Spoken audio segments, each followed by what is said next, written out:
Ladies and gentlemen, a State Department official was just confronted on Israel supposedly killing two Palestinian journalists. I say journalists in quotes because they were really Hamas representatives.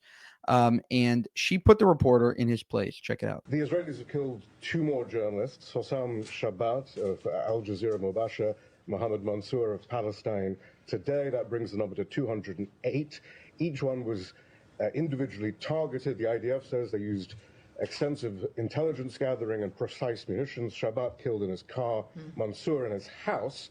The Committee to Protect Journalists has once again noted that the deliberate targeted killing of journalists is a war crime. Do you have any comment? I would say that every single thing that's happening is a result of Hamas and its choices to drag that region down into a level of suffering that has been excruciating and has caused innumerable deaths. And of course, their reaction on October 7th, when there was a ceasefire and people were living in some relative peace, they decided to break that with an atrocity that was just certainly the most Jews killed in a single framework than during the Holocaust.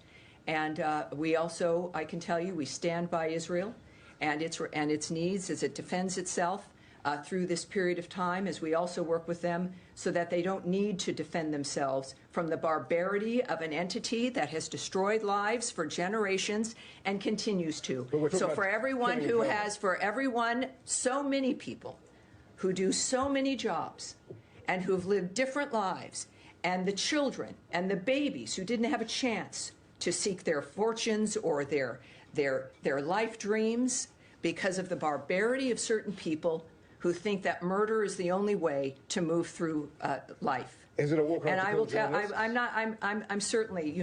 I'm not going to stand here and declare what's a war crime and what isn't. But what we do know is a crime is the mass slaughter of any individuals. Certainly, the targeting of people simply because of who they are. That Jew hatred is a signal regarding the barbarity and the nature of who it is you're dealing with. The world knows that if you don't stop it and don't confront it as it bears its ugly face, it will not stop. And that is part of what this world now has decided, that when we say never again, we mean never again. But the principle. All right, behind Nadia here. Yes, sir. Go ahead. Way to go, Tammy Bruce. She is, I think, Jewish, but very scalding response there. And another really bad actor, Ilhan Omar, was confronted today or yesterday by Laura Loomer's, I think, news network or something. And just check out this. Woman, will you condemn the Hamas flag being flown outside the White House last week? Sorry, I'll make it bigger. Hold on. Here we go. Woman, will you condemn the Hamas flag being flown outside the White House last week?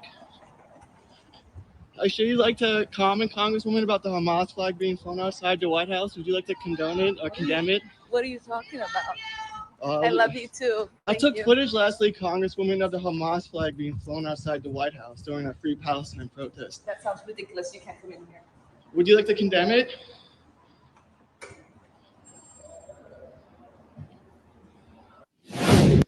No, what sounds ridiculous is the fact that you're not condemning it. Paula A. Suporla writes, Ilhan Omar confronted about the Hamas flags that pro-Palestinians were flying outside the White House. She was asked if she would condemn them. She feigned ignorance and then ran away. She'll never change. Deport Ilhan Omar. Couldn't agree more. Let's get her maybe on the same plane with Mahmoud Khalil. I think that they're best friends.